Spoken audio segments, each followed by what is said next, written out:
जम्मू कश्मीर पे एक बार फिर से आतंक का साया मंडरा रहा है और ऐसे में कल रात को सांबा के एक इलाके में एक बच्चे के द्वारा कुछ आतंकवादियों के देखे जाने की खबर सामने आई। हालांकि ये खबर पुष्टि नहीं कर पाई कि ये आतंकवादी ही थे या कोई और था, पर इस सब को देखते हुए इस इलाके की घेराबंदी कल रात से की जा चुकी है। और पिछले दिनों की बात करें तो देखा गया था कि 17 तारीख यानी कि बुधवार के दिन भी इस इलाके को घेराबंदी करके इस इलाके को खंगाला जा रहा था। मानसर के आसपास का ये इलाका था, पर कल रात को खबर घगवाल से सामने आई है। इसके बारे में बातचीत करने के लिए हमारे साथ हमारे सांबा के संवाददाता मौजूद हैं। अजय जी मेरी आवाज सुन पा रहे हैं आप?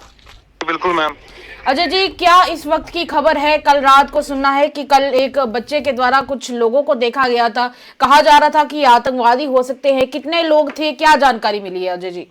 जी बिल्कुल, ये जिला सांबा के गगवाल का त्रियाल इलाका है और यहाँ पे एक 14 वर्षीय बच्चे ने ये बताया कि वे शाम को जब अपने घर के पास एक नाले की तरफ देख रहा था तो वहां पे उसे 2 लोग दिखाई देते हैं, जिसके बाद वो जानकारी अपने परिवार को देता है और परिवार वाले गगवाल पुलिस के से संपर्क करते हैं और उसके बाद इलाके में पूरी तरह से तलाशी अभियान चलाया जाता है, जिसमें जम्मू कश्मीर पुलिस, सेना, बीएसएफ, एसओजी सारी टीमों ने दबिश दी और पूरे इलाके की घेराबंदी करके अगर बात करें तो वहां पे तलाशी अभियान चलाया।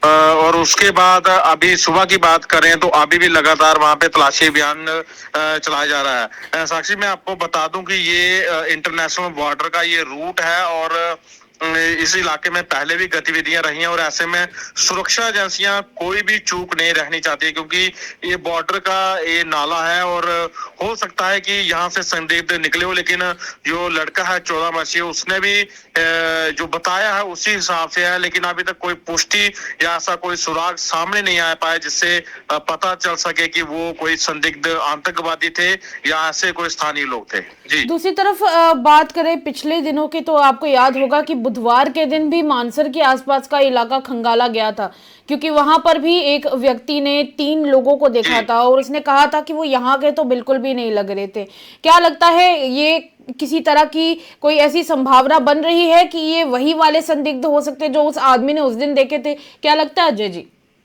जी बिल्कुल, अगर बात करें तो जिस तरह से धुंध का अब समय चल रहा है और इंटरनेशनल बॉर्डर पर लगातार ऐसी जो पड़ोसी मुल्क है उसकी हरकतें रहती है कि वो अपने आतंकवादियों को क्रॉस करवाए। और मानसर की बात करें तो उस व्यक्ति से मेरी भी बात हुई थी तो उसने कहा था कि मैं यहाँ से 4 साल से यहीं पे रहता हूँ, यहीं पे काम करता हूँ और मुझे वो लोग जो मैंने 4 लोग वो देखे थे वो संदिग्ध थे, मुझे वो लोकल नहीं लगे थे और उसने पठान सूट डाला हुआ था और एक के पास मुझे हथियार जैसी चीज लगी। तो ऐसे में आप बात करें तो जो मजालता का एरिया वहां भी एनकाउंटर चल रहा है, एक जवान की शहादत हुई है, उन आतंकवादियों का भी अभी तक कोई पता नहीं चल पा रहा। और ऐसे में धुंध का जो सिस्टम चल रहा है इसमें पड़ोसी मुल्क पाकिस्तान की पूरी मंशा है कि वो अपने आतंकवादियों को क्रॉसिंग करके कोई ना कोई खलल डाले, लेकिन बीएसएफ की मुस्तैदी कहीं एसओजी की, जम्मू कश्मीर पुलिस की या आर्मी की, वो लगातार कहीं पे भी कोई जानकारी मिल रही है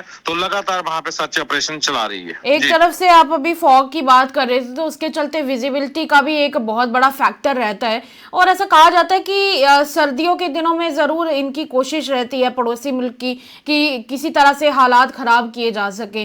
तो क्या सच में इस तरह की सिचुएशन रहती है कि जैसे जैसे सर्दियां आती हैं तो उस दौरान इनकी गतिविधियां और इनकी ये हरकत बढ़ जाती है? जी बिल्कुल, अगर मैं आपको डाटा शेयर करूं तो 2010 से लेके अभी 2025 तक की बात करें तो जितना भी अंतिम वर्ष रहता है, जब ये धुंध का जब समय आता है जो साल के अंतिम महीने में, तो ऐसी हर वार गतिविधियां देखने को मिलती है, क्योंकि विजिबिलिटी बॉर्डर पे 0 होने के कारण ये बड़ी बार ऐसी उनकी मंशा रहती है। ये फायदा उठाते हैं कहीं ना कहीं छुप के निकलने के लिए। बिल्कुल बिल्कुल, अगर बात करें एलओसी की तो वहां पे कई बार इन दिनों पॉसिबिलिटी नहीं हो सकती है। या कश्मीर की बात करें वहां पे ज्यादा वहां पे बर्फबारी होती है, तो इस कारण उनका ये रहता है कि इस बार वो इंटरनेशनल बॉर्डर से इन महीनों में क्रॉसिंग करने की कोशिश करें, क्योंकि सूत्र भी हमें ये बता रहे हैं कि लॉन्च पैड तैयार है इनके पार, वहां पे कोशिश कर रहे हैं जिस तरह से ऑपरेशन सिंदूर में इनको दिया गया है करारा जवाब, तो वही चीजें इनकी मंशा अभी भी दिख रही है यहाँ पे। है। और इसी के साथ अगर हिसाब लगाया जाए तो 26 जनवरी भी ज्यादा दूर नहीं है। अभी कोई लगभग 1.5 महीना बाकी है, 1 से 1.5 महीना बाकी है अभी 26 जनवरी में। तो क्या लगता है कि 26 जनवरी आने वाली है तो उससे पहले ये कुछ प्लान कर रहे हैं, क्या लगता है? बिल्कुल मंशा यही रहती है कि क्रॉसिंग हो जाए, उसके बाद जो अपने मंसूबे हैं उनको अंजाम दिया जाए। लेकिन मैं पहले बता रहा हूँ कि बीएसएफ की बॉर्डर पर हमेशा सचेत रहती है और धुंध की जो बड़ी चुनौतियां रहती हैं, लेकिन उसको पार करके इनको न्यूट्रलाइज करने की पूरी कोशिश रहती है। लेकिन उसके बाद जब ये संदिग्ध दिखते हैं कहीं पे भी तो पूरी तरह से सर्च ऑपरेशन चलाया जाता है, क्योंकि पुष्टि नहीं हो पाती है ना कि वो आतंकवादी थे या कोई स्थानीय लोग थे। क्योंकि अगर 14 वर्षीय उस लड़के की बात करें तो उसकी तरफ से इतनी कंफर्मेशन नहीं थी, लेकिन कोई भी सूचना हो संदिग्धों की, पुलिस ने पहले कहा उस पे पूरी नियमों के साथ उस पे सर्च किया जाएगा, ताकि पूरी तरह से पुष्टि होने के बाद ही उसे कॉल ऑफ किया जाएगा। चलिए, शुक्रिया अजय जी, ये सारी इन्फॉर्मेशन हमारे साथ आपने साझा की है और जरूर इस पर नजर रखिएगा। कुछ भी आता है तो जरूर हमारे साथ और हमारे व्यूवर्स के साथ साझा कीजिएगा अजय जी। जी जी बिल्कुल। अजय जी हमारे साथ मौजूद थे और अजय जी ने बताया है कि अभी फिलहाल वहां की सिचुएशन ऐसी है कि आज भी वहां पर अभी सर्च ऑपरेशन चल रहा है। कल रात को जब उस बच्चे के द्वारा ये इन्फॉर्मेशन दी गई कि यहाँ पर हमने कुछ लोगों को देखा है, हालांकि अभी आइडेंटिफाई वो बच्चा ठीक से कर नहीं पाया है क्योंकि धुंध थी और ऐसे में सबके चलते विजिबिलिटी घट जाती है। और जब विजिबिलिटी घट जाती तो कहीं ना कहीं ये जो आतंक क्रिएट करने वाले ये जो लोग हैं ये इस फॉग का, इस धुंध का फायदा उठाते हैं। दूसरी तरफ 26 जनवरी पास आ रही है तो कहीं ना कहीं इस बात का भी एक शक रहता है कि कहीं अपनी तरफ से ये कुछ ऐसा प्लान तो नहीं कर रहे हैं कि जिसकी वजह से यहाँ जम्मू कश्मीर के हालात खराब किए जा सकें।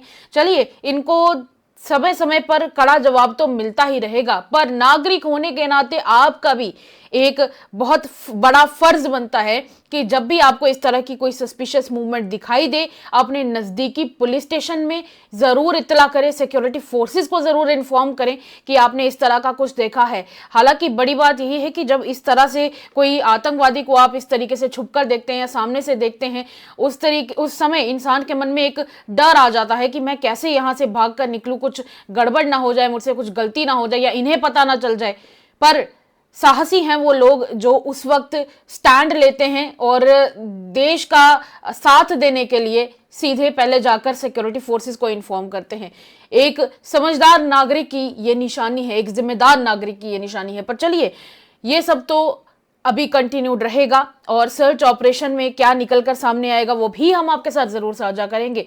पर तब तक के लिए आपको जब भी इस तरह की कोई सस्पिशियस मूवमेंट अपने आसपास दिखे, जरूर सिक्योरिटी फोर्सेस को इन्फॉर्म करें। तब तक के लिए स्पेशल रिपोर्ट देखते रहें। इतना ही, नमस्कार।